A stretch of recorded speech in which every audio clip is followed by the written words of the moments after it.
fight City Hall to keep the American flag on their uniforms. That story is coming up. One major retail chain says it will not be doing business with the U.S. government. We'll tell you why. And a little later, a bus rolls in angry and ready to fight City Hall when they learned the city was going to take the American flag off their uniforms. ABC 7 investigative reporter Chuck Gowdy is here with that story. Chuck? Ron, since September 11th, most people in law enforcement and on fire and rescue teams have been especially sensitive about the display of the American flag.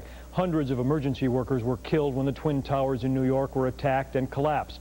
And so a week ago today, Northlake police officers were astonished when their chief informed them that the American flag patch they have worn for years on their uniforms would have to be removed. Here in the city of friendly people, population 12,000, there are plenty of patriotic signs and symbols. City Hall even flies a different historical flag every month.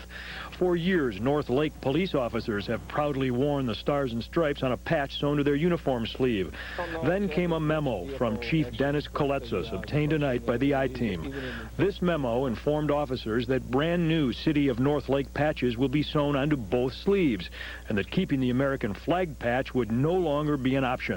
According to the chief, the new municipal patch has a great deal of symbolic significance to our department and city history. Warned the chief, I will not entertain discussion on wearing an American flag on one shoulder. He wanted all the uniform officers to be wearing the new patch, which was more symbolic of Northlake, or symbolic of Northlake and the history of Northlake, and felt that that was more appropriate. The American flag. You have a copy of the memo and you have the wording. Here at Northlake Police Headquarters, incensed officers began circulating petitions stating they adamantly object to the removal of the American flag from their uniforms. When the I-Team came here this morning to ask the chief about his edict, he refused an interview, saying it was just part of an ongoing contract dispute with officers. But then a short time after the I-Team left, Northlake Mayor Jeffrey Sherwin called us to explain that the decree was being rescinded. The American flag, he said, had been overlooked. We came up with a new police logo. There were no ulterior motives. What's the allegation, he asked, that we're unpatriotic? Then in a phone conversation with the police chief, he declared, we're not un-American, we're a pretty fine organization. The union, he said, was trying to embarrass the city.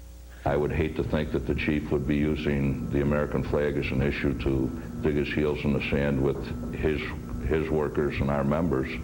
I'd like to believe that this is just poor judgment. Finally, Northlake's mayor told the I-Team, you want me to say you saved the day for the flag?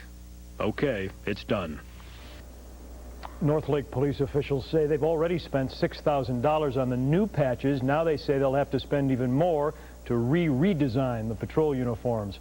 And for good measure, after we brought all this to their attention, Northlake officials say they also plan to put American flags on all their squad cars. So you see, it's just one big happy ending, Ron. Yes, it was. Thank you.